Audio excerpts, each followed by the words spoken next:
Bienvenidos.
Cuando viene la Comisión Interamericana de Derechos Humanos en octubre del 79, nosotros tenemos una reunión con ellos inmediatamente que llegan. Bueno, y le damos a conocer todos esos testimonios que teníamos, ¿no? Sin darnos cuenta, nosotros ya habíamos empezado a hacer el trabajo que ellos venían a hacer. Al año siguiente, el doctor Miñones va a los Estados Unidos, a Washington, y pregunta en la Organización de Estados Americanos si tienen el informe de la visita a Argentina. Le dicen, sí, tenemos el informe. Lo tienen en inglés, lo tenemos en inglés y lo tenemos en castellano. Ah, qué bien. ¿Nos pueden mandar el informe? Sí, ¿cómo no? Se lo mandamos. ¿Cuánto quiere que le mandemos? Y 500 ejemplares pidió. Él viene a Buenos Aires, la carga venía al otro día de su llegada, y tenemos reunión de la mesa directiva de la PDH y nos informan. Claro, nos agarrábamos la cabeza porque era pólvora pura. Entonces dijimos, bueno, hay que ir a retirar esencia. Yo tengo que ir a retirar esencia. Entonces, al otro día, a las 9 de la mañana o a las 8 de la mañana, me viene a buscar Emilio Miñones en un Fiat 1500. Un autito, para después traer el informe. Llegamos a Ezeiza, vamos a la sección de cargas. Bueno, venimos a buscar una carga. Bueno, tiene que rellenar este formulario. Entonces nos dan un formulario donde teníamos que poner con el pasajero que recibió la carga. Bueno, le escribo la carga y me dice Emilio, Aldo, ¿qué ponemos? Vamos a poner material educativo de la Organización de Estados Americanos. Entonces, Vita de Aguana saca un cortacoma y rompe el paquete y saca un ejemplar. Estaba el sello con todas las banderitas, Organización de Estados Americanos, redondito con todo el logo, y abajo decía, informe de la Comisión Interamericana de Derechos Humanos, visita Argentina, octubre de 1979. Y el hombre no lee abajo.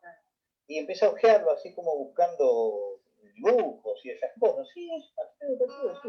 Y dice, bueno, está bien, digo, sí, todo igual, son todos los mismos, sí, todo lo mismo. Eran 500 kilos de carga, la carga pesaba más que el auto. Entonces tuvimos que alquilar un camioncito, conseguir un camioncito. Ustedes recordarán que ahí, hace unos 5 kilómetros del aeropuerto de Ezeiza, había un puesto policial de control. Nos para un policía, ¿dónde viene? Sí, ¿muchos pasajeros? Sí, pasajeros.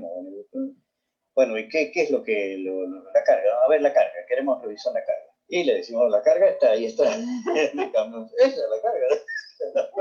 Y qué sé yo, no revisó. Bueno, la cuestión es que llegamos, fue toda una sorpresa, ¿no? Ahora, no había que tener ese material ahí, así que a las 2 horas ya no estaba. Es decir, habíamos quedado combinados de que cada uno se lo lleve. El material desapareció, enseguida desapareció.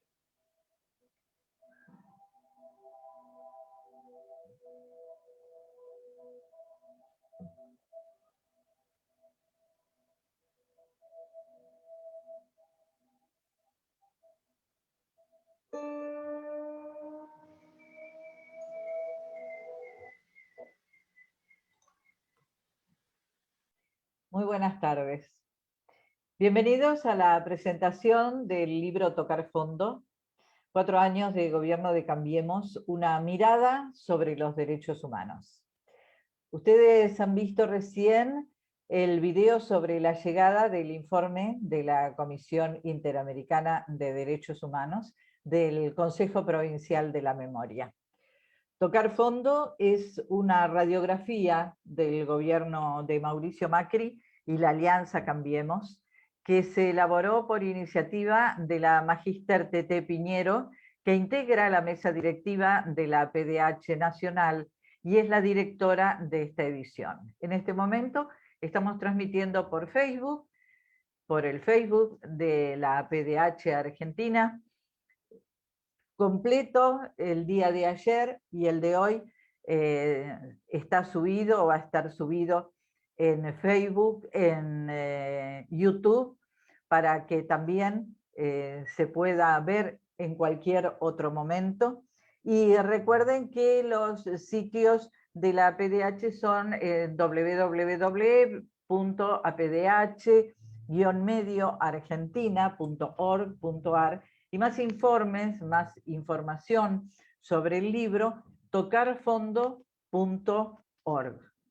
De esa manera, toda la información que también hoy va a ser ampliada por los expositores que tan gentilmente se han sumado a este encuentro. Pero me gustaría contarles antes que la Asamblea Permanente por los Derechos Humanos es una asociación civil multipartidaria y multisectorial que trabaja por la defensa y promoción de los derechos humanos, procurando visibilizar y denunciar las diferentes formas de su vulneración.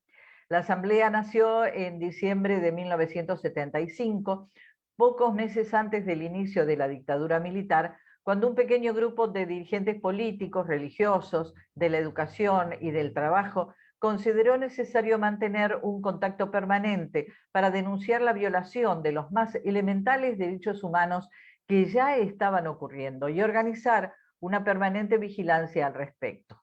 De allí nació el nombre de Asamblea Permanente por los Derechos Humanos.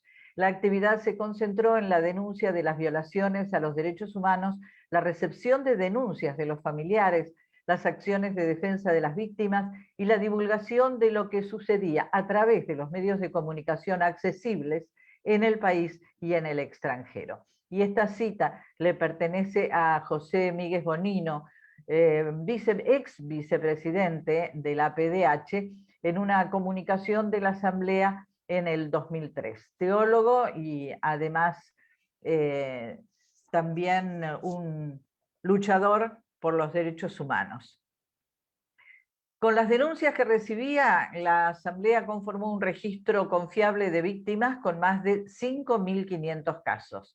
Ese registro sirvió de fundamento a las denuncias de ONG internacionales como Amnesty Internacional y la Comisión Internacional de Juristas ante las Naciones Unidas, y en especial para la visita de la Comisión Interamericana de Derechos Humanos en 1979. Asimismo, fue la base, junto con el de otros organismos, del archivo documental de la Comisión Nacional de Desaparición de Personas. Ese registro es un archivo histórico incorporado al programa Memoria del Mundo de la UNESCO y considerado Patrimonio de la Humanidad. Al día de hoy, la Asamblea continúa con la labor de defensa y promoción de los derechos humanos. Es una institución federal que cuenta con 16 secretarías y 33 representaciones entre regionales y juntas promotoras en todo el país que se dedican a la observación, análisis y control de las políticas públicas con una mirada desde los derechos humanos, tanto en el ámbito nacional, regional e internacional. Por último, digamos que la PDH tiene una trayectoria de 45 años en la promoción y defensa de los derechos humanos, enunciados en los documentos de las Naciones Unidas, la OEA y la Constitución Nacional Argentina, y posee estatus consultivo especial ante el Consejo Económico Social de Naciones Unidas y está acreditada en el registro de organizaciones de la sociedad civil de la OEA. Una de sus principales tareas es la lucha por la memoria, la verdad y la justicia. El día de ayer fue muy rico con la presencia de algunas personas que Voy a nombrar y voy a hacer un resumen brevísimo de todo lo interesante que dijeron. Flavia Fochesato, hablando de pobreza y discapacidad, entendía que la primera pandemia arrasó con la alimentación y provocó la pobreza. Ella trabaja en Bosque Grande.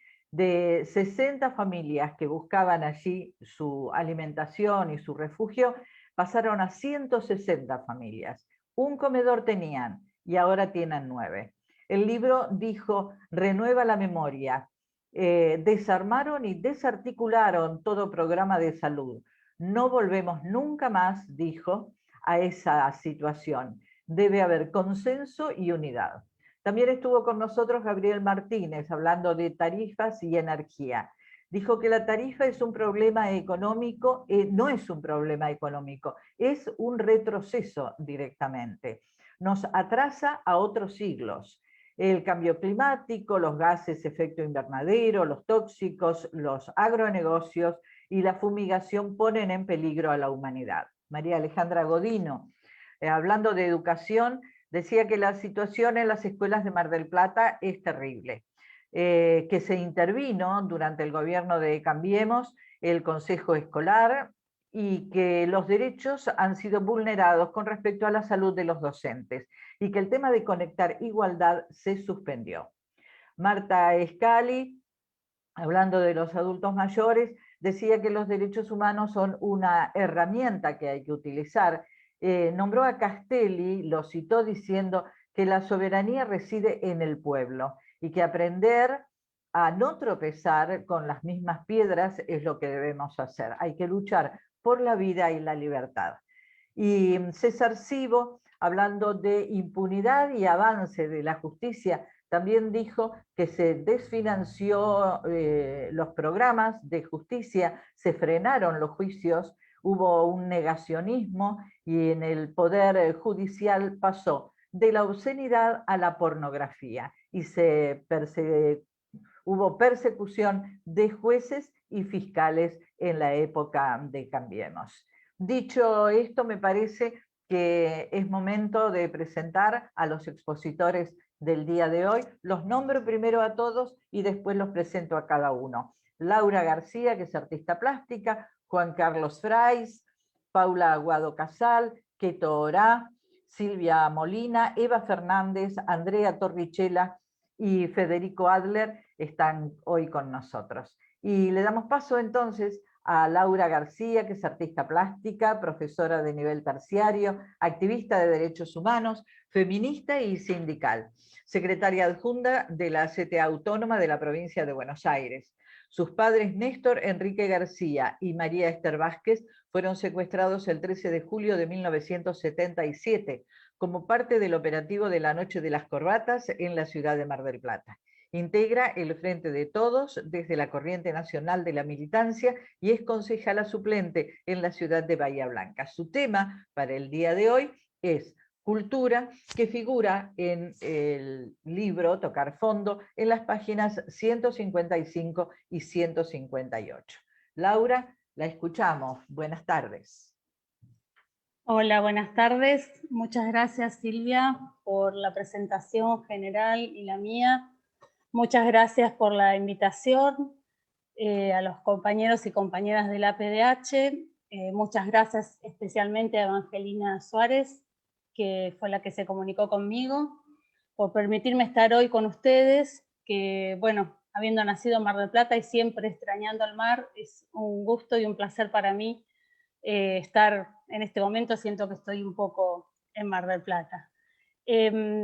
Antes de empezar con el tema de cultura, de la parte de cultura, de tocar fondo, necesito mencionar a los compañeros Marta Escali y César Cibo, que ayer estuvieron en esta primera parte de la presentación, porque bueno, son personas como muy importantes en lo que es mi vida. Marta concretamente me ha ayudado no como abogada, sino como persona, casi ha cumplido la función de madre que no tengo en ocasiones difíciles, así que siempre está presente y le quiero mandar un abrazo grande.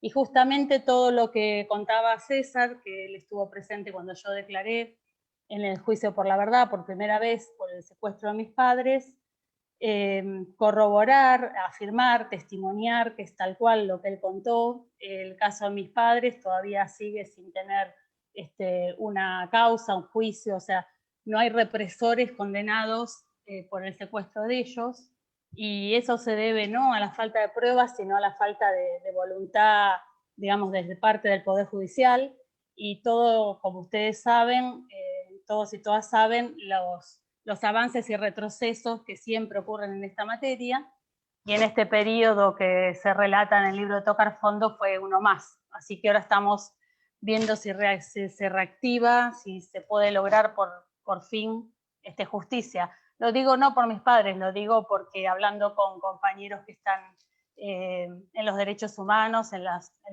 el Ministerio de la Provincia y en la Secretaría de Derechos Humanos de la Nación, son muchísimos los casos que están en la misma condición, y de los 30.000 siempre, bueno, quedan y saben que los represores se van muriendo, los testigos también, entonces es una lucha contra la impunidad biológica. Así que bueno, a mí me gustó muchísimo ayer escuchar de qué se trató Tocar Fondo y cómo fue el proceso, que es lo que contó la compañera María Teresa Piñero.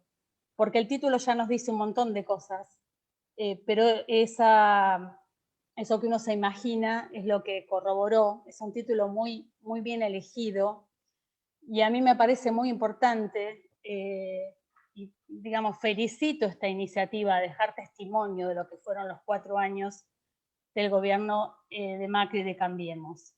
En el momento que Mauricio Macri ganó las elecciones, la verdad es que yo me puse a llorar desconsoladamente, y en ese llorar me sentía mucha vergüenza ajena, porque teníamos un gobernante como el que uno a veces veía en otros países de Latinoamérica, lamentablemente, y en esa vergüenza también sentí que todos y todas, más allá de lo que hubiéramos hecho, nos teníamos que hacer una profunda autocrítica. Entonces, recordando esto y viendo la historia, que por suerte creo que no termina tan mal para nosotros, y de que en 4 años se haya podido recuperar, tener un gobierno nacional y popular que digamos, fuimos construyendo, ¿no?, esta unidad tan necesaria, me parece que es importante tenerlo en la memoria, ¿no?, como recordarlo, como un aprendizaje, porque cuando estos gobiernos irrumpen de carácter, digamos así, neoliberal, nos atrasan un montón en todas las áreas que están descritas en el libro. Es muy importante esta cuestión que decía ayer María Teresa, que ahí había datos objetivos, no había ni siquiera opiniones o juicios, y sin embargo ahí queda plasmado un montón de cuestiones en las cuales este gobierno atrasó.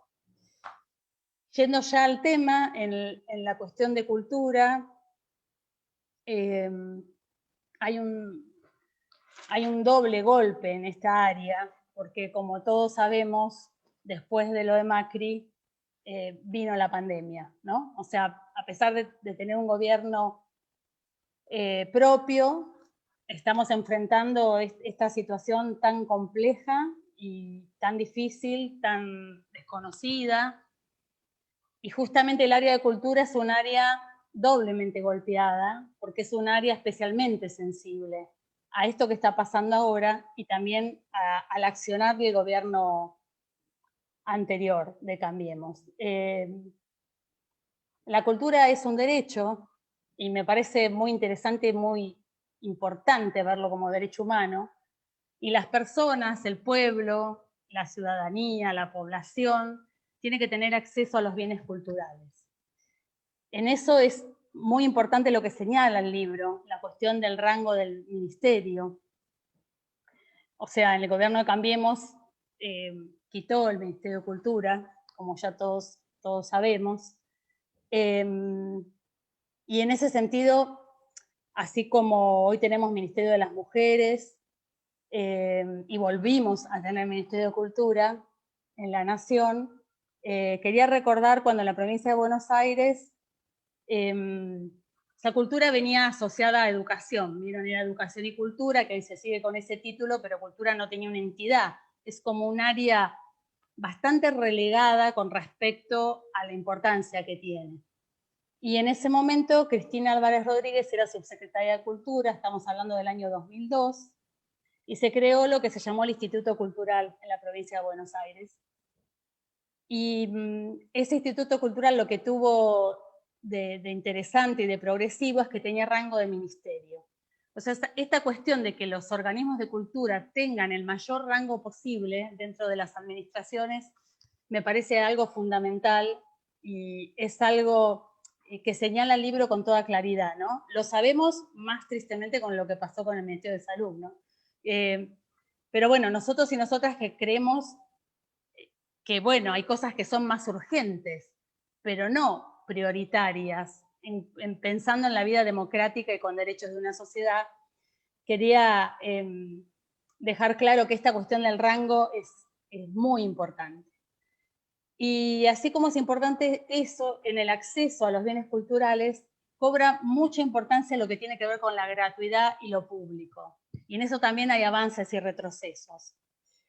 El Museo Nacional de Bellas Artes tiene entrada libre y gratuita para todas las personas, y si bien uno quisiera que fuera más accesible todavía, digamos, que todo el mundo pudiera acceder, lo digo en sentido práctico, digamos, no a la posibilidad de, sino a la concreción, esto no fue siempre así. El Museo Nacional de Bellas Artes empieza a tener entrada libre y gratuita en el gobierno de Carlos Menem con la gestión de Jorge Glusberg.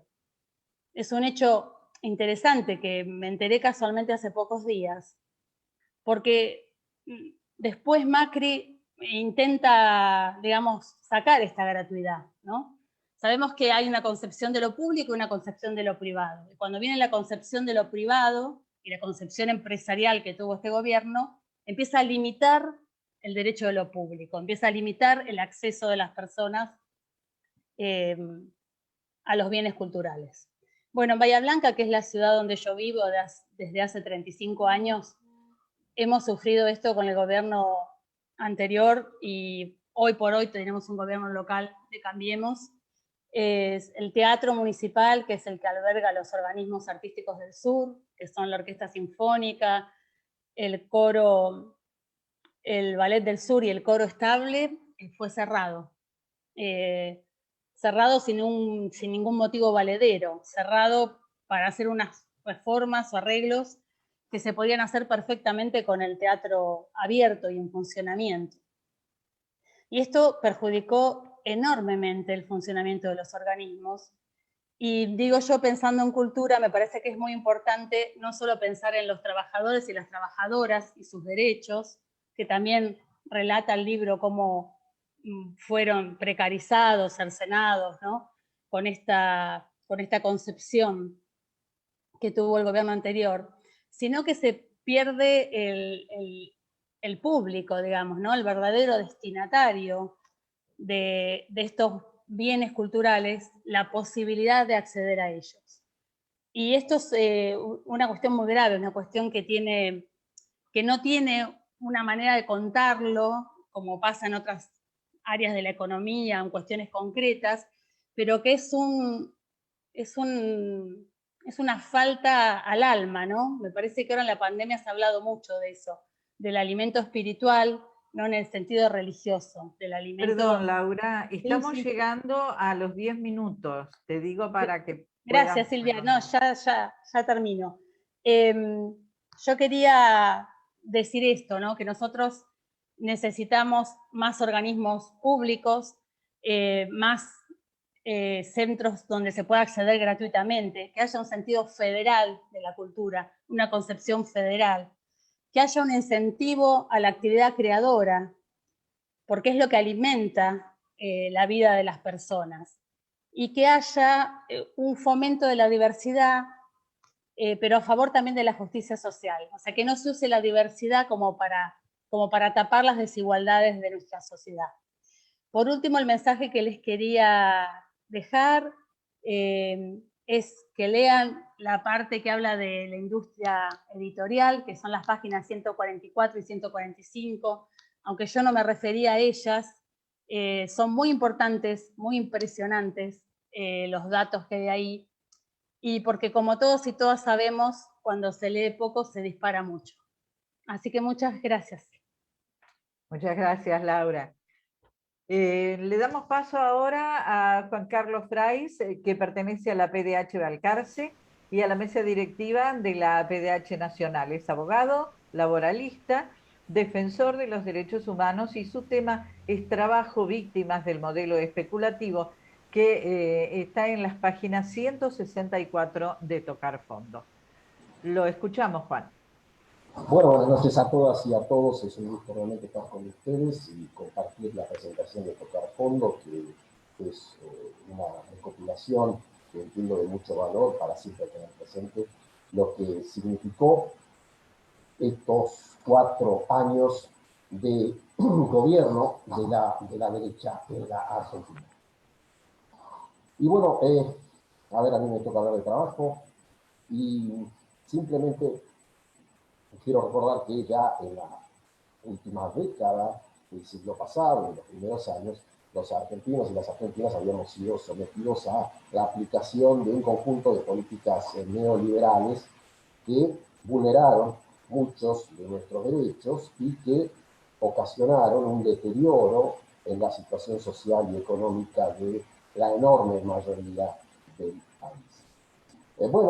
Llegamos al año 2003, ahí se inicia un proceso que trata de revertir esa situación con la promoción de fuentes de trabajo, con el apoyo a pequeñas y medianas empresas, con la capacitación de jóvenes, también para poder lograr un mejor trabajo, con la recuperación de las negociaciones colectivas de trabajo, que contribuyeron, por supuesto, a elevar los ingresos de los trabajadores, con la determinación de nuevos salarios mínimos vital y móvil, incrementándolos periódicamente como para que sea una base, también con otras normas, por ejemplo, el derecho a no trabajar hasta haber cumplido los 16 años de edad, antes era solo con 14, las otras normas que se adicionaron a eso, el combate al trabajo esclavo, y otras normas laborales muy importantes, como por ejemplo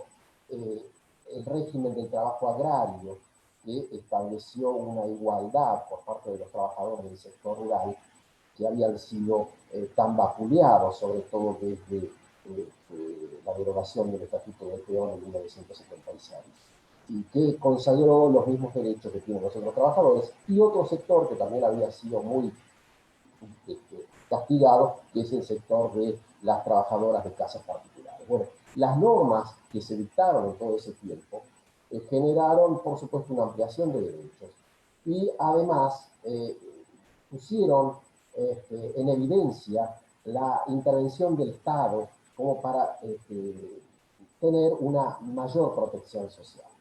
Se hizo todo, ¿no? Por supuesto que faltó mucho por hacer, continuó el trabajo en negro, tal vez en menor proporción, pero todavía continuó, era necesario reducirlo, y también hubo dentro de la parte negativa un aumento de la tercerización, de la tercerización laboral, que por supuesto que había que revertir. Bueno, llegamos así a el año 2015, y ahí apareció, un señor que hizo una serie de promesas.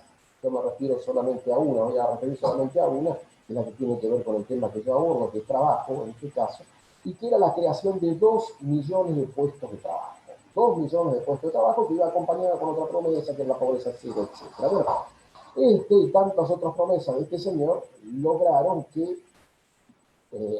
la derecha argentina llegase al gobierno a través del voto, hecho nunca ocurrido porque siempre llegaba a través de la fuerza.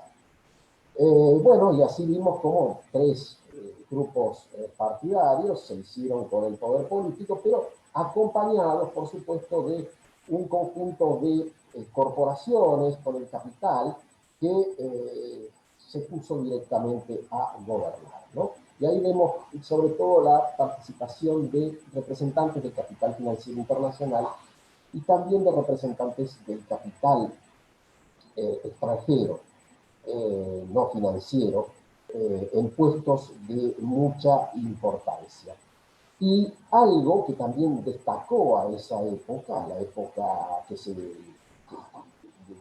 tiene entre 2015 y 2019, que es la colocación de CEOs, de exgerentes de las más importantes empresas en los puestos directivos.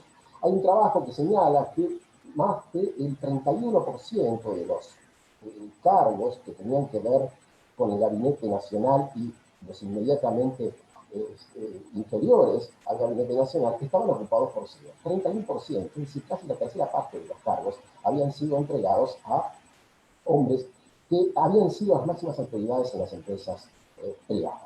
Bueno, por supuesto que la concepción de ellos era muy diferente a la que teníamos antes con los funcionarios anteriores.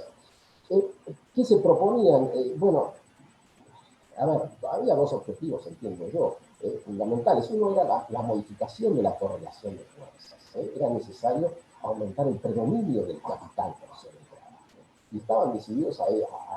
Y lo otro era tal vez un modo de lograr ese primer objetivo era el disciplinamiento de la sociedad, particularmente el disciplinamiento de los trabajadores y el disciplinamiento de los dirigentes de las entidades sindicales. Entendieron que sin eso iba a ser imposible lograr esos objetivos. Y a ello se pusieron manos a la obra.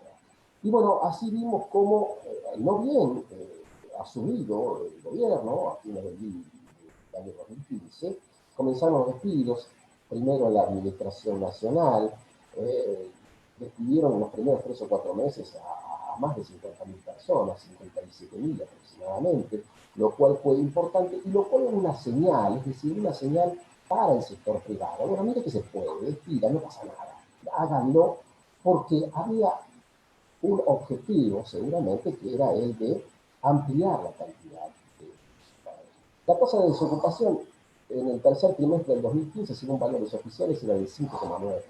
Había reducido mucho con relación al año 2003, en que habíamos llegado a superar incluso el 10%. Bueno, 5,9% no era una tasa de desocupación alta de acuerdo a lo que se veía en Latinoamérica. Bueno, a los pocos tiempos, frente a esta cantidad de despidos, el Congreso Nacional dictó una ley, la conocida en aquel tiempo como antidespidos, es decir, una ley que prohibía los despidos. Bueno, esto fue vetado, en menos de 24 horas fue vetado.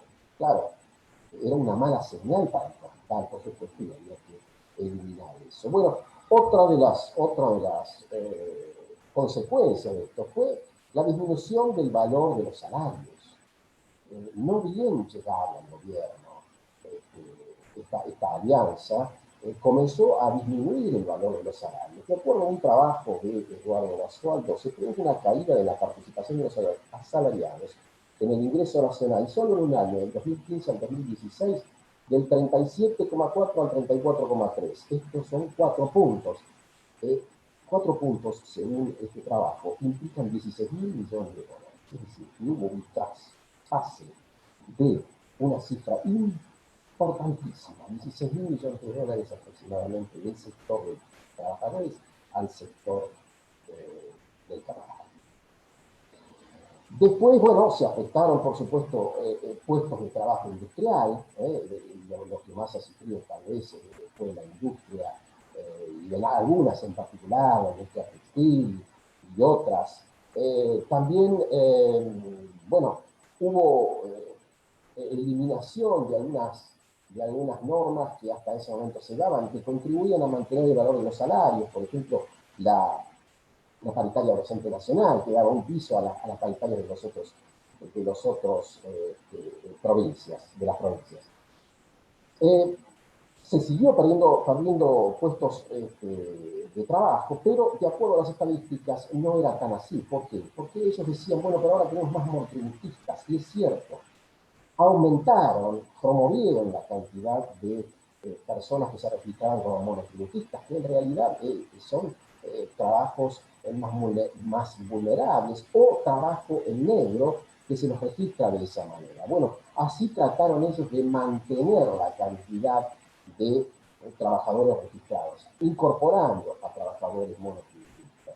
Bueno, también hubo desjerarquización del Ministerio de Trabajo, sabemos que fue reducida la Secretaría de Trabajo, también hemos visto que se ha violado en distintos momentos el derecho a huelga, hay un fallo, que lo cita el libro, es el caso de Orellano, que no da el tiempo como para referirse a él, pero que bueno, que es un fallo de la Corte Suprema que limita el derecho a huelga a aquellos trabajadores cuando no ha sido esta huelga decretada por una entidad sindical estricta.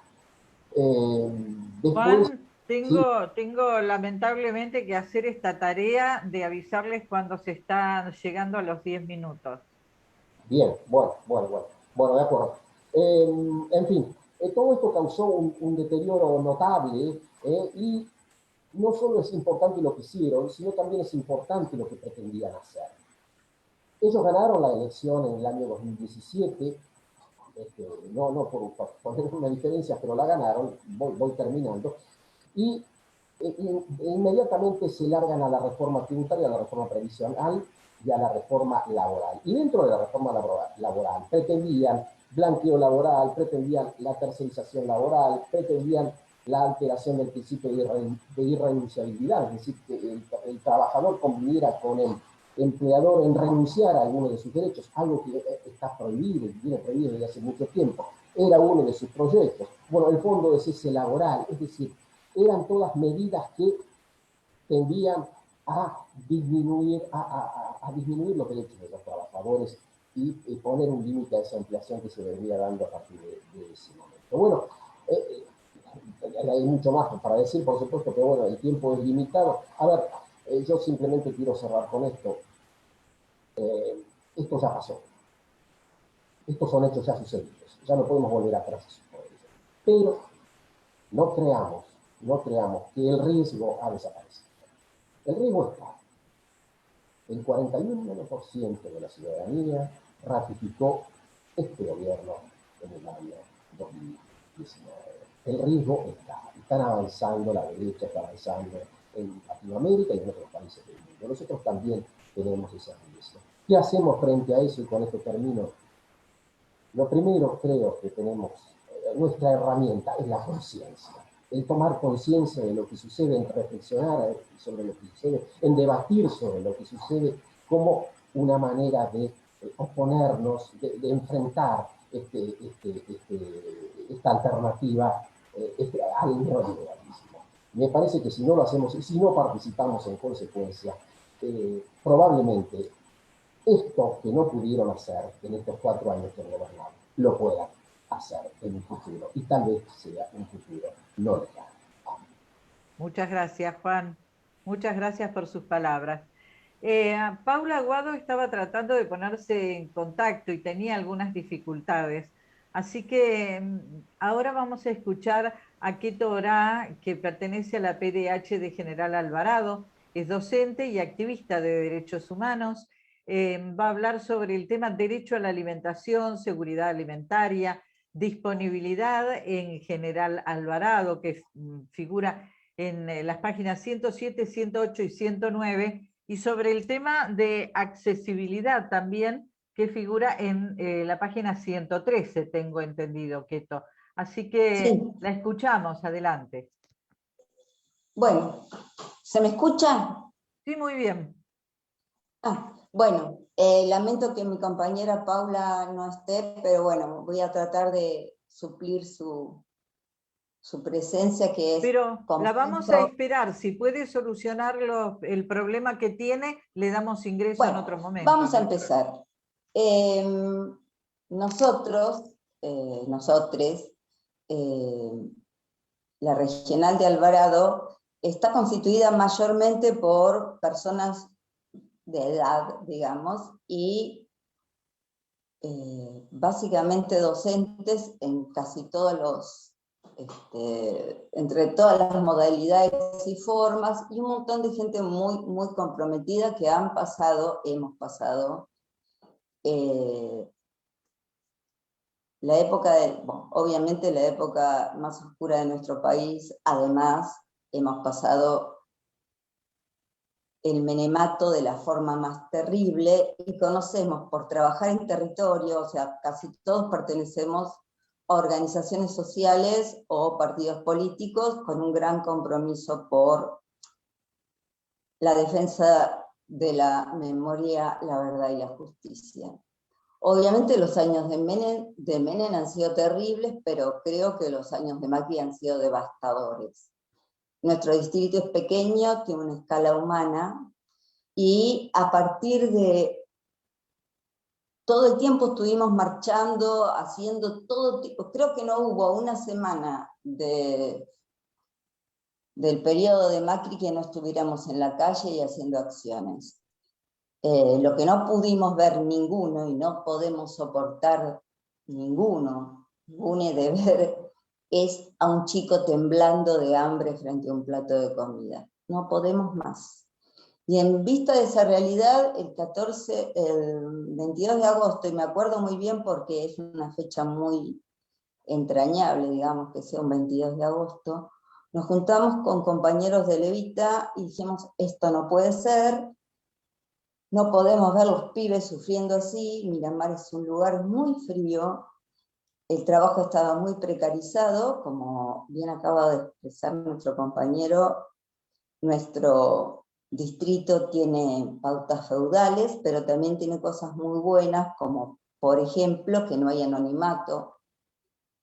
Los seres humanos tenemos nombre y apellido, podemos salir a la calle sin plata y alguien nos va a dar una mano. Tiene una escala comunitaria, digamos.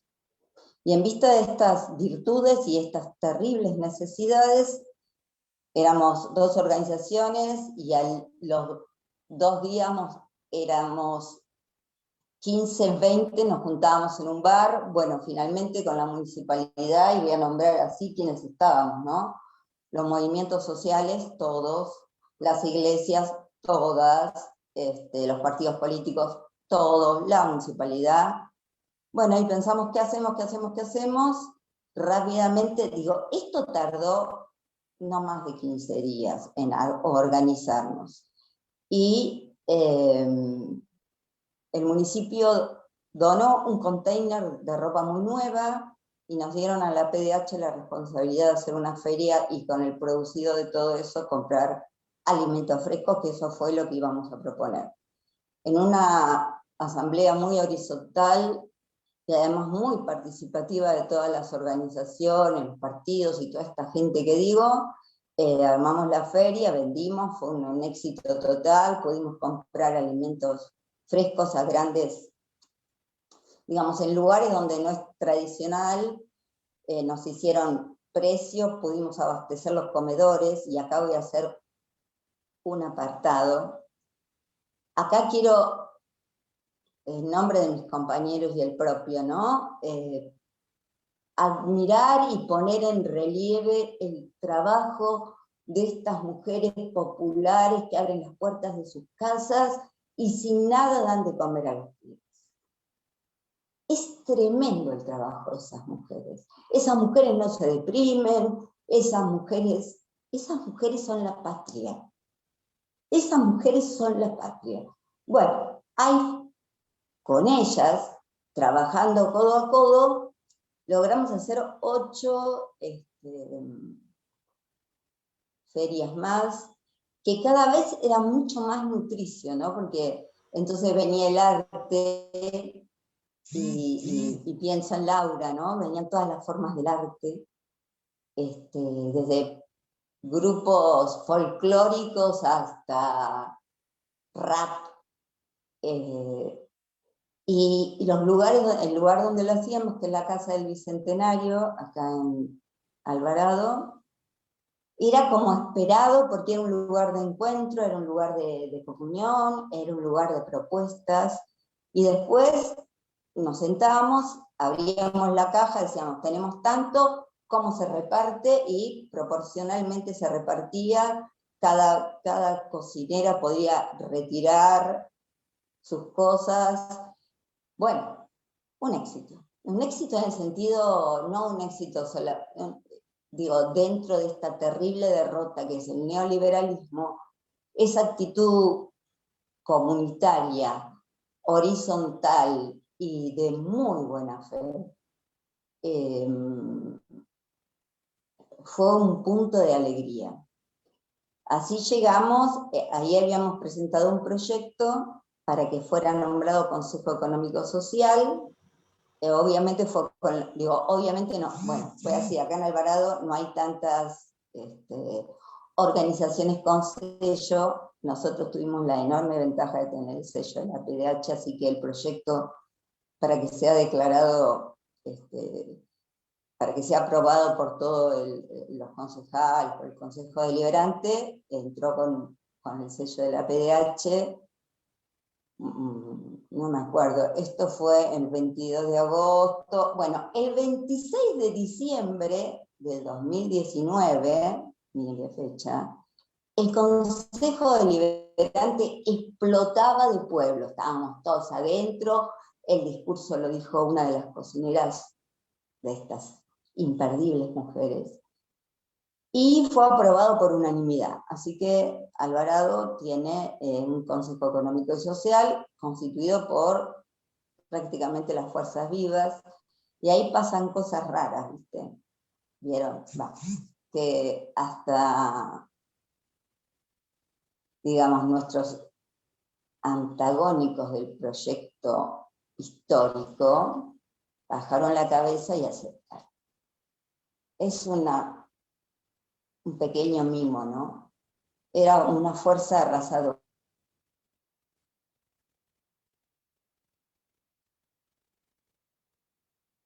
Me parece que tenemos problema con Quieto, yo por lo menos no la escucho, no sé si el resto de los compañeros tampoco, ¿verdad? Yo tampoco. Creo que se ha cortado. Vamos a esperar 30 segundos a ver si podemos reconectar. Y como la veo a Paula, le digo que trate de probar micrófono, a ver si podemos darle ingreso. Paula, si estás ahí, te pedimos que deshabilites esa función para que comience a funcionar el micrófono. Mientras, bueno, la maravilla del Zoom y de estas conexiones es que podemos estar juntos de alguna manera, personas que están en distintos lugares de la ciudad o del país, pero también tiene sus inconvenientes técnicos, así que le ponemos la mejor onda a Paula. Cuando se pueda conectar le vamos a dar paso. Ahora le pedimos a Silvia Molina que sea quien nos diga algunas palabras. Silvia es activista de derechos humanos entre los trabajadores en Plaza San Martín en Mar del Plata, activista de derechos humanos entre familiares de tripulantes de barcos hundidos en el puerto de Mar del Plata, y también participó en la carpa instalada en Plaza de Mayo por los familiares de los submarinistas de Lara San Juan. Esto está tratado en la página 212 del libro y Silvia nos puede explicar mucho más. Cuando termine de hablar Silvia, le damos paso a Quieto. No sé si Quieto hacías un redondeo de lo que estabas diciendo, porque te quedaba un minuto nada más. Bueno, habilita tu micrófono entonces y después le pasamos a Silvia. Les pido disculpas por estas desprolijidades. Habilita tu micrófono, Quieto, y te escuchamos entonces con las conclusiones.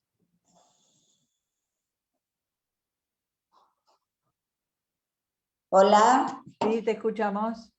Bueno, lo que quería decir que a partir de esto fue a fines del 19, ya habíamos ganado por suerte la elección, y empezó la pandemia, que nos dejó muy bien parados, digamos, muy bien parados, lo mejor parados que pudimos para estar organizados. El mismo grupo ampliado, como no podíamos salir, elaboramos panes, parece una tontería, ¿no? Pero bueno, sirvieron un montón, 18.000 panes por semana para todos los comedores y seguimos trabajando en esa dinámica colectiva. Muchísimas gracias. Muchísimas gracias a vos. Keto Orá, entonces, nos estaba hablando desde General Alvarado. Y volvemos a Silvia Molina, entonces, y Silvia, como decíamos, es una de las activistas que ha estado tan presente con el tema de los tripulantes de los barcos hundidos en el puerto de Mar del Plata y también acompañando a los familiares de los submarinistas del Ara San Juan.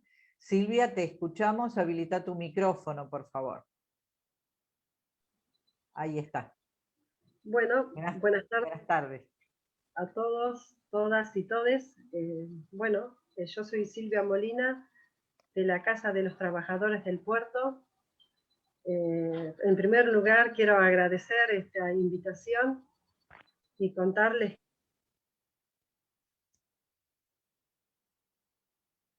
Bueno. Parece que tenemos problema con la conexión de Silvia también.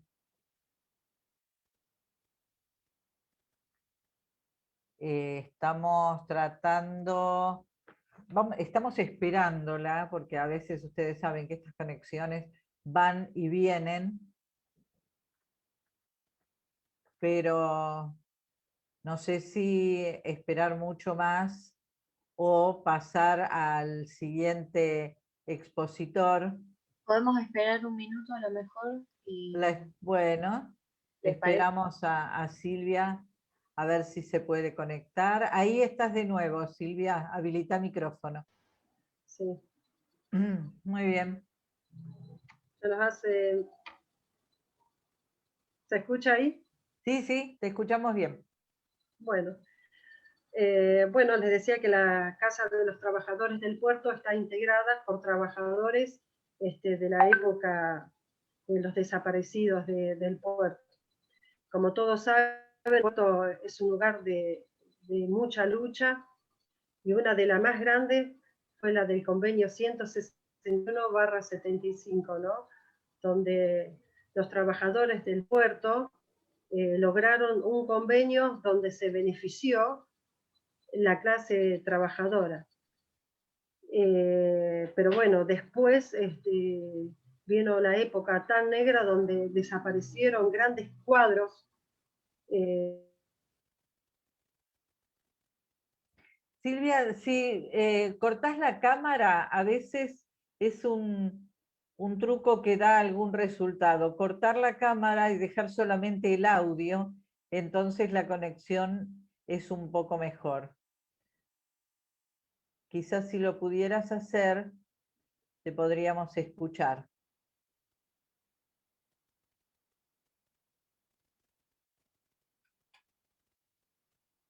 A falta de mejor consejo por parte de los otros integrantes de este grupo. No sé si alguien tiene alguna opinión mejor. Sí, creo que es lo mejor. Ahora cuando recupere la conexión puede probar de tratar sin la cámara. Bien.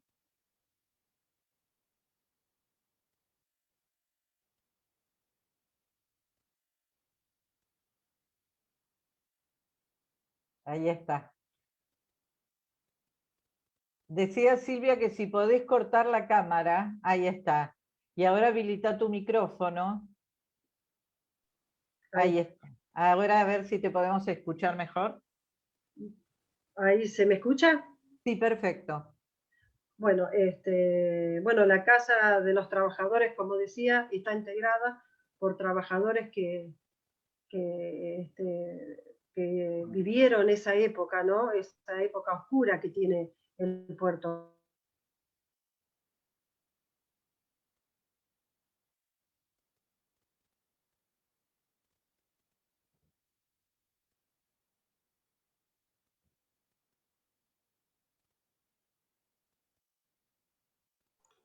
Se cortó de vuelta, me parece, ¿no? Me parece que sí.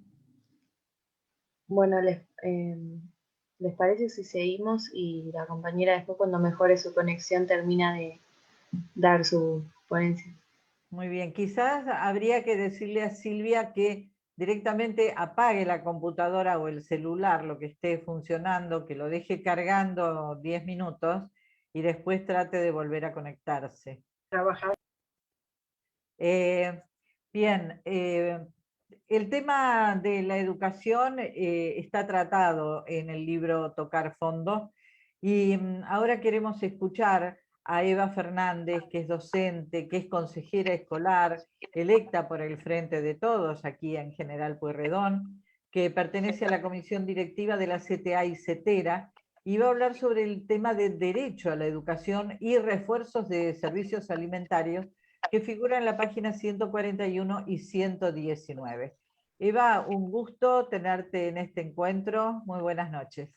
Hola, muy buenas noches. No, gracias a ustedes por invitarme. La verdad que es un honor compartir esta presentación con todos y todas ustedes. Así que la verdad que gracias por la invitación. Ayer estuve escuchando también a Flavia, a Alejandra, compañeras entrañables, hablando también sobre educación. Pero la verdad que merece muchos tomos, creería yo, cada uno de los temas que se aborda del libro, porque realmente durante la época de Cambiemos se tocó fondo en muchos aspectos, ¿no? Y en educación, sin lugar a dudas, es uno donde más fuerte impactaron las políticas neoliberales del gobierno de entonces.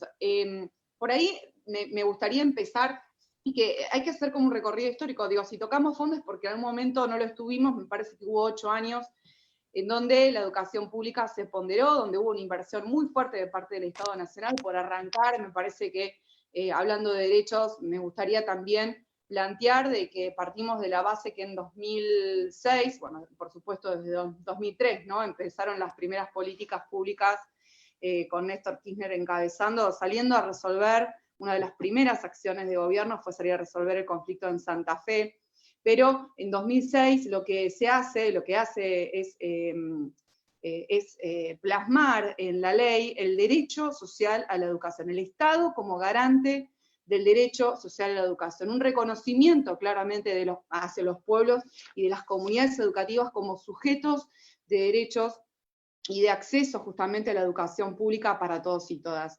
Y esto también habla por supuesto, está la Ley Nacional de Educación, la 26.206, sancionada en 2006, como les decía, tiene que ver justamente con que el Estado garantice estos elementos,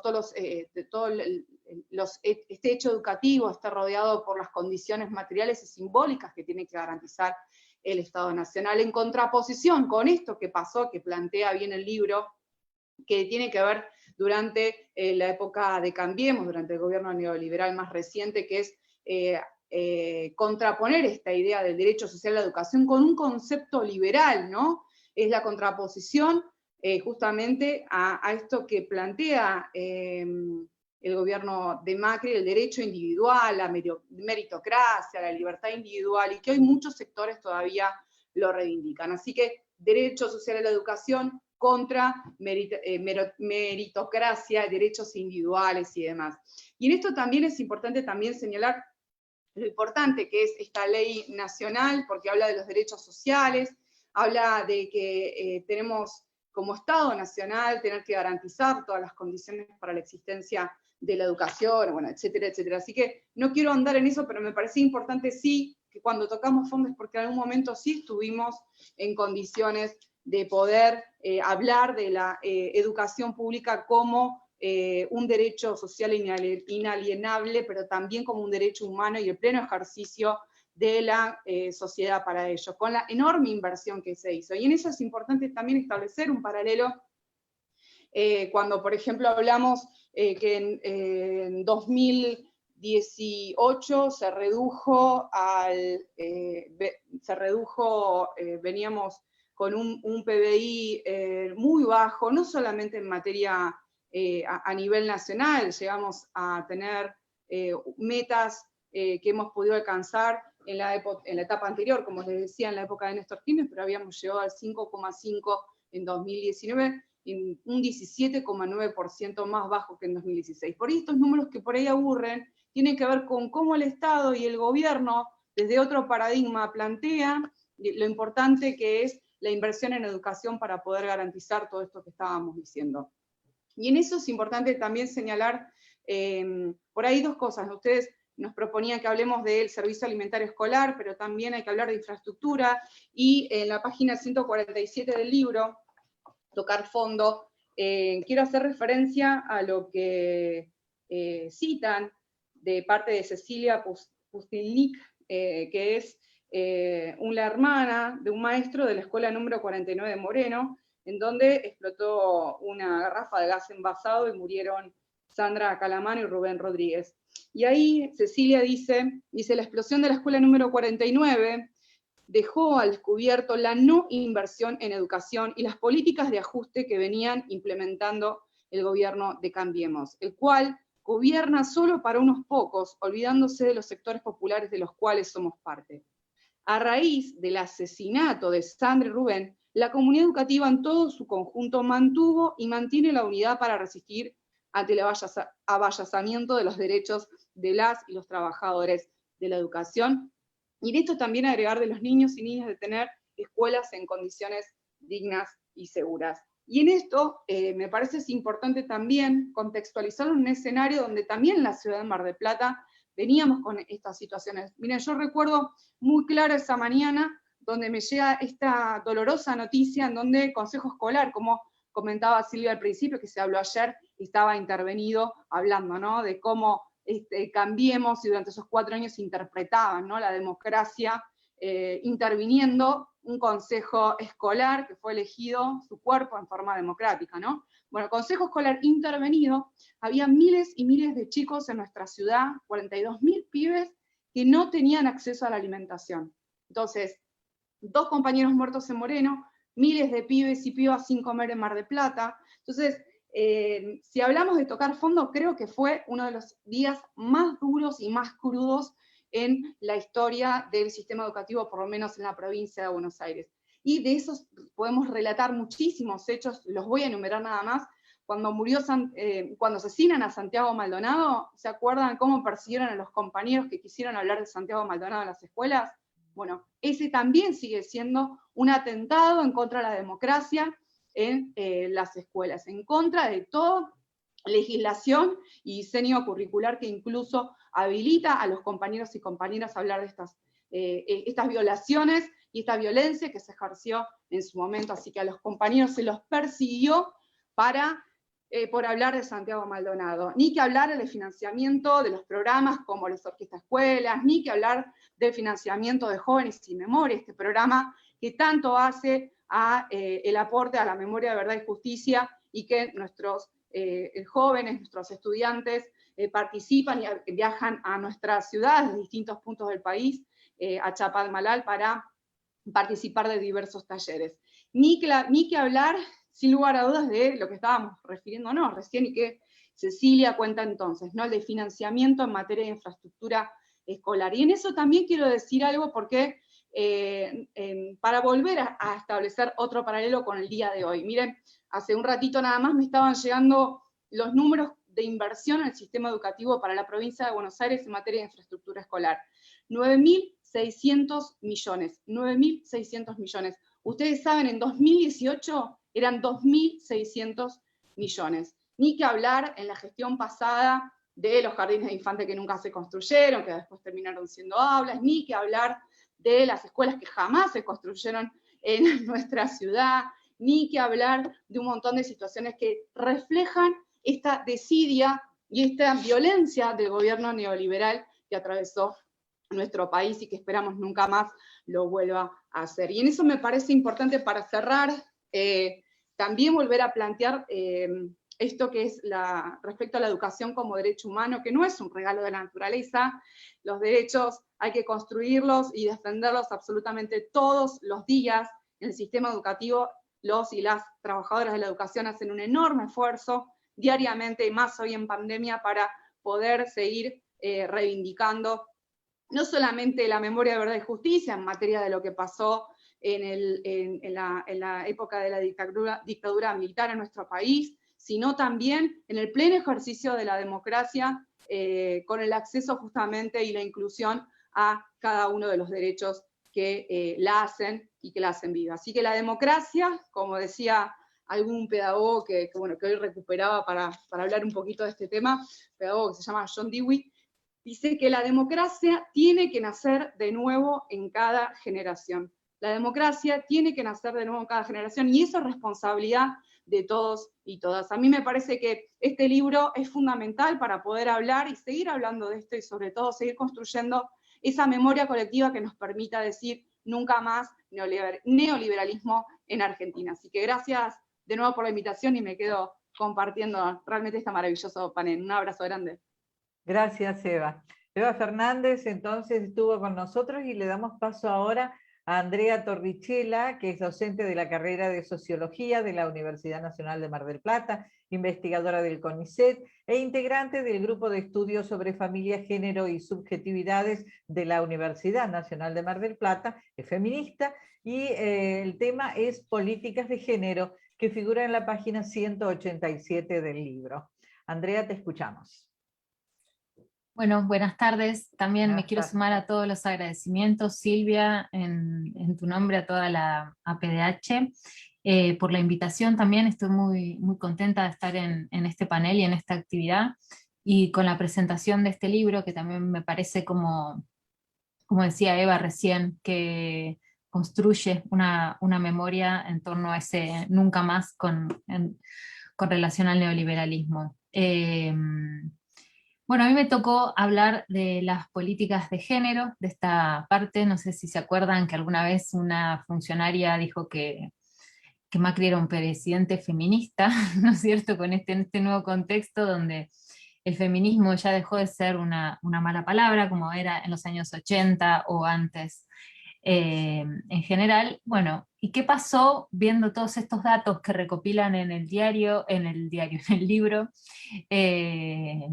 Que fueron pasando con respecto a las políticas de género? Queda muy claro que por más discursos y buenas consideraciones de algún sector del feminismo en aquel momento, el gobierno de la Alianza de Cambiemos fue absolutamente devastador para la situación de las mujeres y las diversidades, y para todas las problemáticas que hoy se enmarcan en eso que es las políticas de género. En principio, si bien hubo como alguna serie pequeño optimismo, ¿no?, porque en el Instituto Nacional de la Mujer pusieron a una feminista que tenía una destacada trayectoria, y más que nada en relación a la visibilización de una problemática de la violencia de género y de los femicidios, como Fabiana Túñez en la Casa del Encuentro. Eso realmente fue una mascarada, porque una máscara de un vaciamiento en términos económicos, en términos estructurales, y de desmantelamiento de programas que venían de antes y que habían sido muy importantes. Por ejemplo, el programa ese, Ellas Hacen, que tenía mucho que ver con mujeres que habían sufrido situaciones de violencia de género, que empoderaba a las mujeres también colectivamente. Esos programas dejaron de estar vigentes.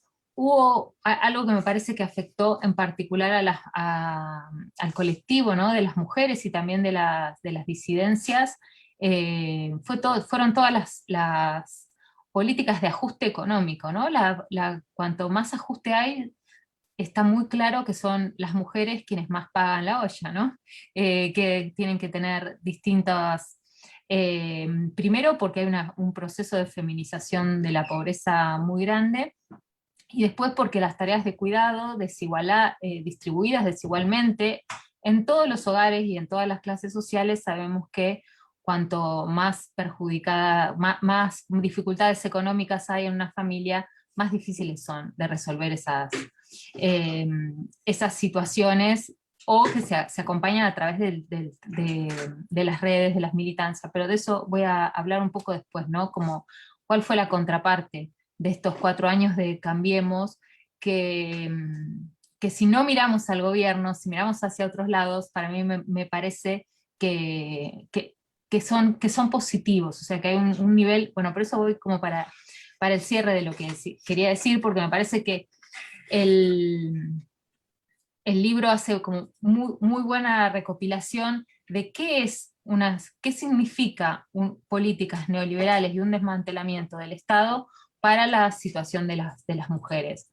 Por otro lado, también abordan en el libro la cantidad de las muertes maternas en situaciones evitables, ¿no? En ese contexto de la no legalización de la interrupción voluntaria del embarazo.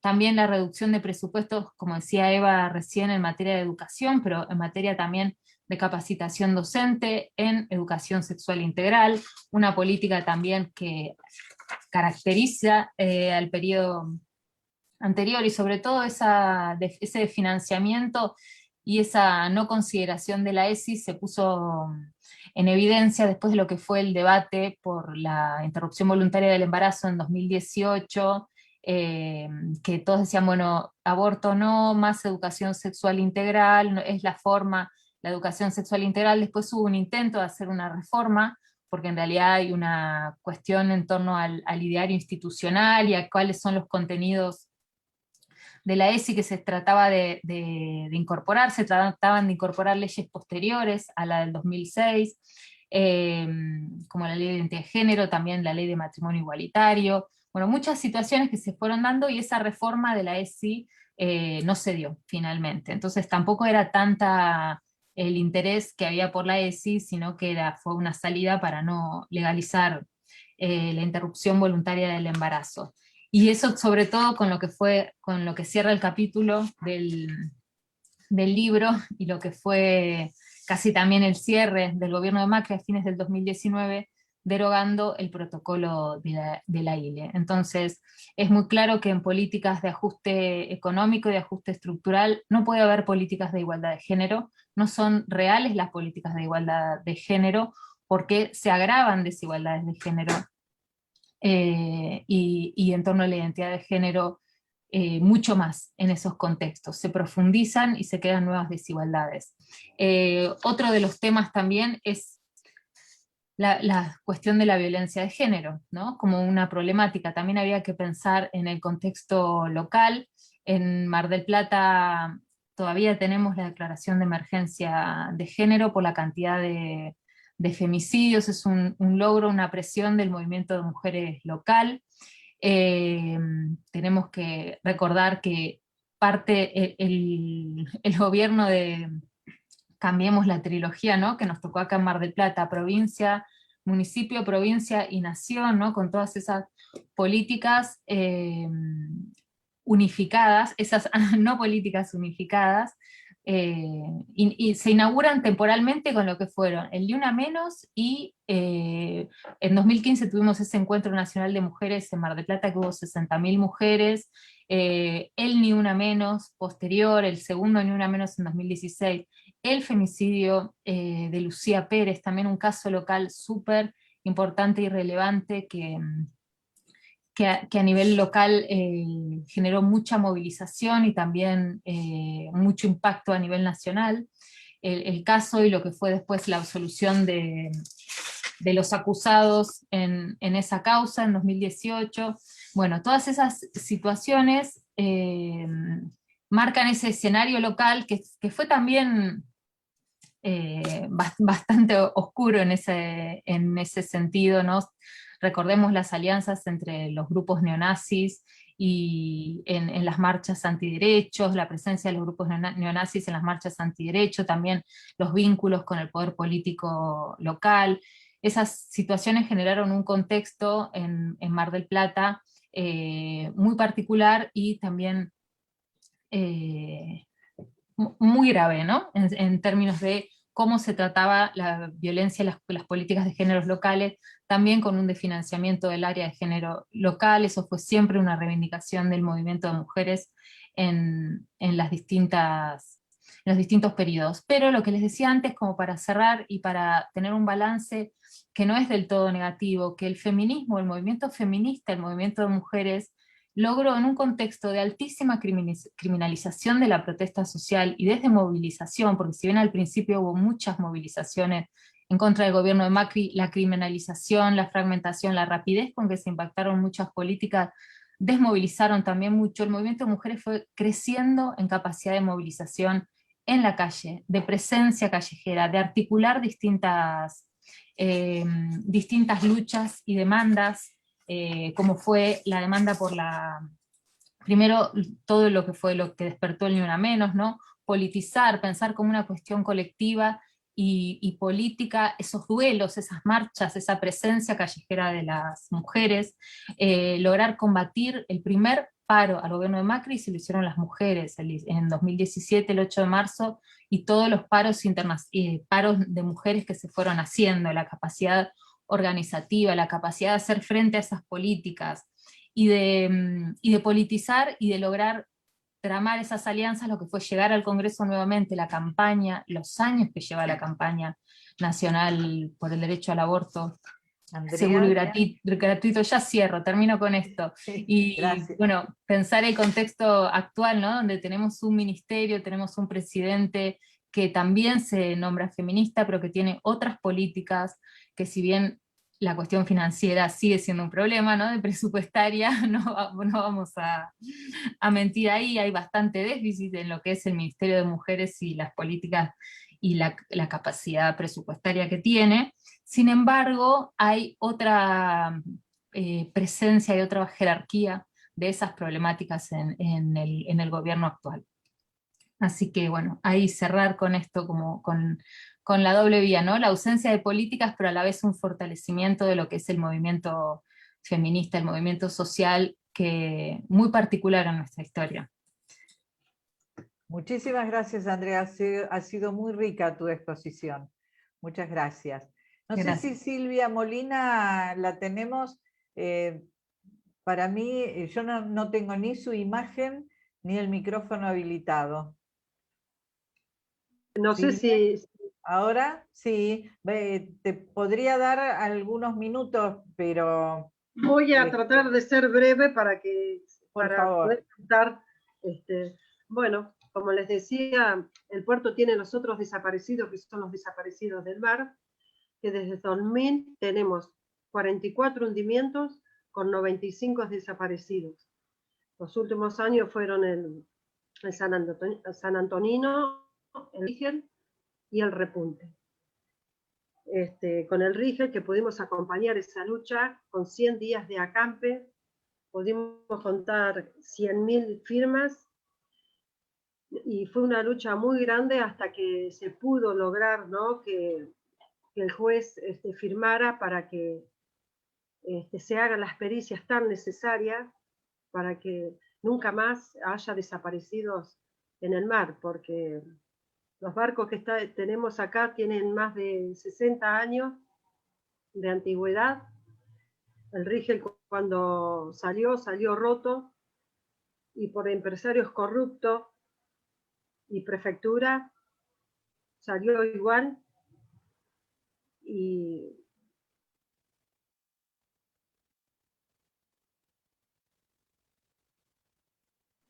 trabajando a un gobierno de Macri que los recibió y nos dijo: así es la vida, señora, pero no hay plata, ya que se pudo sacar los cuerpos de los 8 marineros. Todavía seguimos peleando ante ese gobierno que tuvimos, que fue la otra pandemia, con el servicio de inteligencia que tuvimos, que hoy voy a ser querellante de esa causa.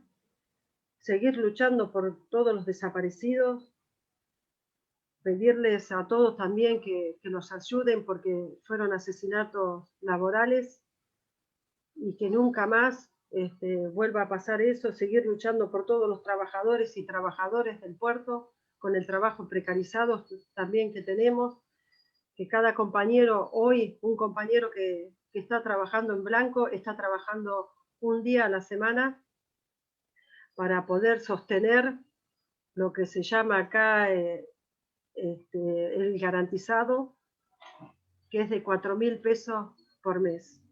y lo que debería hacer ese trabajador se lo llevaron las cooperativas.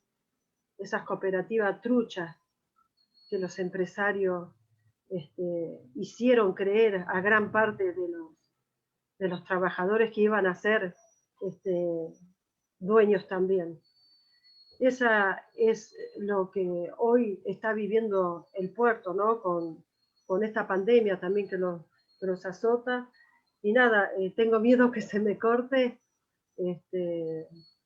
Agradecerles por esto y nada, que sigan acompañando la lucha de todos los marineros desaparecidos. Muy bien, Silvia, muchas gracias. Tengo miedo que se me corte. Gracias. Muchas gracias. Pasamos ahora, y ya cerrando con esta ronda de expositores, al Federico Adler, que pertenece a la PDH Mar del Plata. Él es abogado, director ejecutivo del Centro de Estudios CEDIR, docente e investigador de la Universidad Nacional de Mar del Plata y secretario del Juzgado de Garantías del Joven número 2, aquí en Mar del Plata. Y el tema es la situación de la niñez, adolescentes y jóvenes, que está planteado en la página 173 del libro. Pero lo escuchamos al doctor Federico Adler. Buenas noches. Hola Silvia, ¿cómo andas? Muchas gracias. Bueno, gracias a todos por la invitación, gracias a la PDH, a las 3 seccionales de la PDH, a los autores también de este libro colectivo que nos interpela y nos vuelve a poner en sintonía, a pensarnos y repensarnos, ¿no? Todo lo que pasó, y que por suerte en principio hemos dejado atrás. Si bien, como decía ahí el compañero, hay que estar atentos.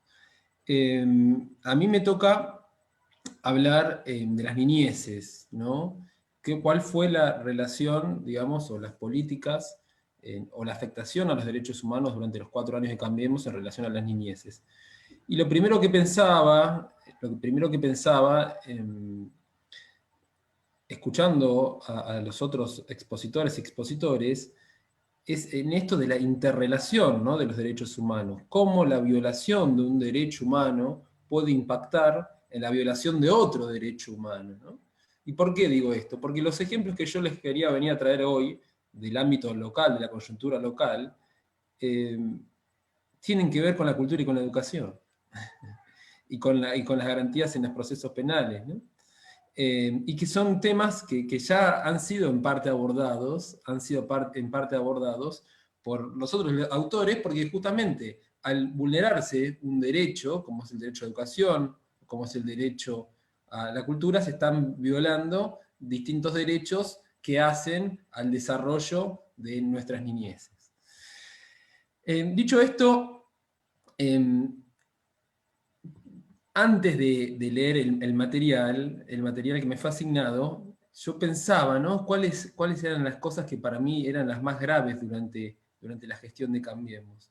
Y cuando fui al material me encontré justamente con el desarrollo de las 2 cuestiones que yo pensaba mencionar, ¿no? Entonces, eso es un primer punto que me parece importante resaltar, la claridad y la selección de las 2 cuestiones que entiendo fueron las que en principal se produjeron violaciones a los derechos humanos respecto a las niñeces en el gobierno de Cambiemos. Cuando digo esto, ¿cuáles son estas 2 cuestiones? Bueno, por un lado, la cuestión de la deficiencia en lo que son los derechos económicos, sociales, culturales y ambientales de las niñeces. Y por otro lado, todo lo que respecta a la violencia institucional y a la criminalización de las niñeces. Respecto al primero de los puntos, el libro destaca las tasas de indigencia que dejó el gobierno de Cambiemos, y en particular la tasa de diferencia entre, digamos, el sector afectado y cuando hablamos de la niñez, es decir, marcando la tasa de indigencia, marca, incluso utilizando las estadísticas de la UCA, que no es menor el dato, muestra que la tasa de indigencia al finalizar el gobierno de Cambiemos era de un 8,7%, mientras la tasa de indigencia respecto de la niñez era de un 14%. En el mismo sentido, indica que más del 50% de los niños, niñas y adolescentes, al irse la gestión de Cambiemos, se encontraban bajo de la línea de la pobreza, ¿no? Pero esto no termina ahí. También indica el libro que más del 50% de los niños, niñas y adolescentes, según la propia UCA, se encontraban con deficiencias respecto al alcance de sus derechos ambientales, ¿no?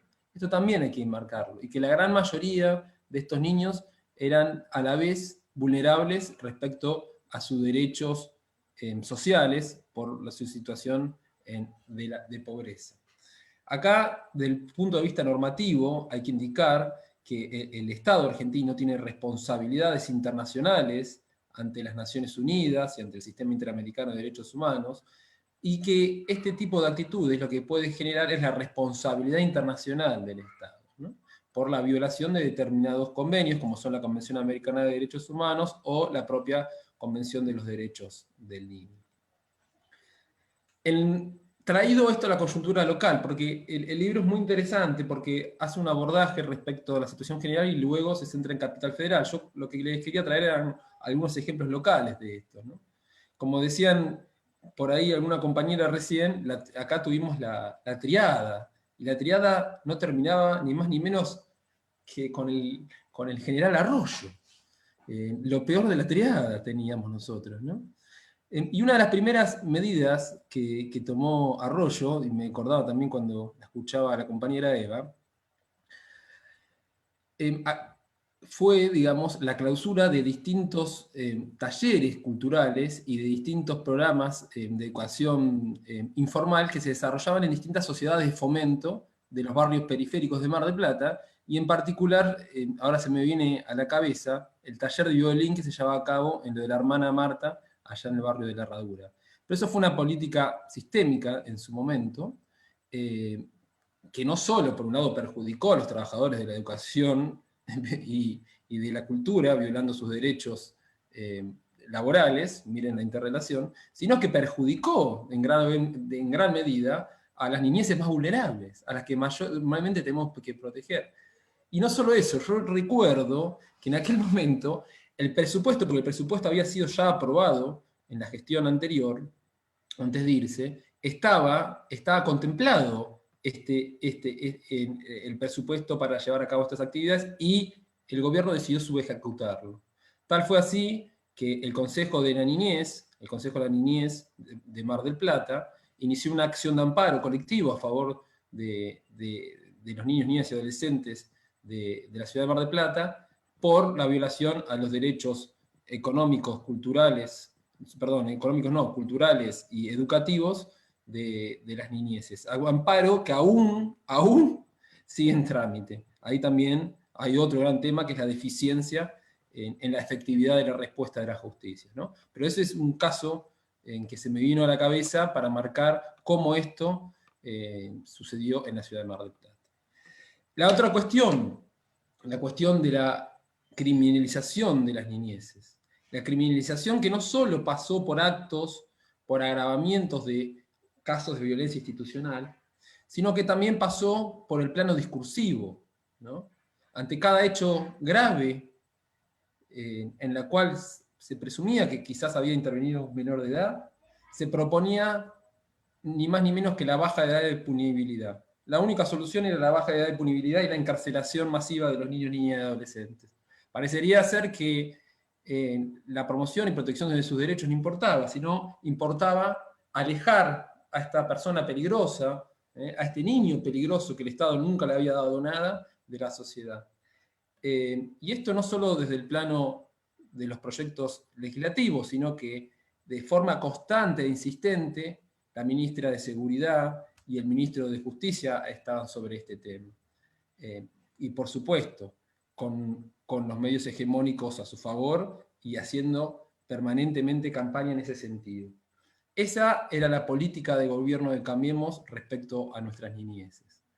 En el plano de la violencia institucional, por supuesto que discursos como estos y ni más ni menos hoy justamente condenó al policía Chocobar. No sé si ustedes recuerdan la doctrina Chocobar, impulsada por la ex ministra de Seguridad Bullrich, ¿sí? Que estaba bien matar a una persona que había cometido un delito por la espalda, ¿sí? Defendiendo eso.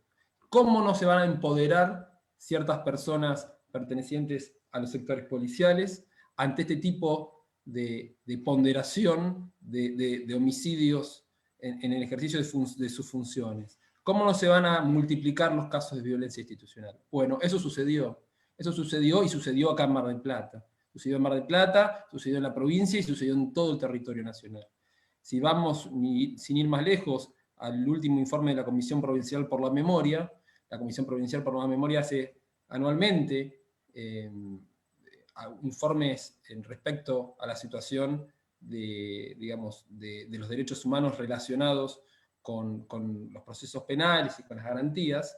En su último informe indica de forma clara y precisa la cantidad de habeas corpus que en este periodo de 2016-2019 interpuso, con carácter colectivo, y el agravamiento, como les decía, de la violencia policial hacia las niñas, niños y adolescentes. Acá en Mar del Plata, de hecho soy testigo, por mi función, de que esto ha sido así, y bueno, y también, digamos, de algunas instancias de avance, por intervención de algunos actores bastante interesantes. Dicho esto, reflexionar, siempre es bueno reflexionar, ¿no?, sobre lo que pasó, y también es importante escribir y documentar, qué es lo que hizo la PDH en este caso. Documentar la gestión, documentar la vulneración múltiple y sistémica de los derechos humanos para tener memoria, para trabajar sobre la memoria, y para que esto no vuelva a suceder nunca más. Bueno, esto quería señalarles, invitarlos a la reflexión, y desde ya, mil gracias por el tiempo. Muchísimas gracias, Federico. Federico Adler, entonces, ha estado cerrando esta ronda de expositores que han sido muy rico y que ha ampliado de alguna manera las páginas del libro Tocar Fondo. En nombre de todos los integrantes de la Asamblea Permanente por los Derechos Humanos, nuestro agradecimiento a todos los expositores del día de ayer y del día de hoy. Estas dos jornadas están subidas a YouTube, así que ustedes las pueden encontrar completas, por si alguna partecita no la pudieron ver en el momento que se transmitía simultáneamente, en la página justamente poniendo YouTube APDH, y también tocarfondo.org pueden encontrar más datos del libro. Para finalizar, simplemente un párrafo del libro Tocar Fondo que dice: por último, queremos invitar a las lectoras y lectores a ser sujetos activos en pro de la defensa de todos, en especial de los más pobres, a sumarse ya sea a la PDH o bien a cualquiera de las agrupaciones que buscan un país más igualitario. Muchas gracias, muy buenas noches y hasta un próximo encuentro.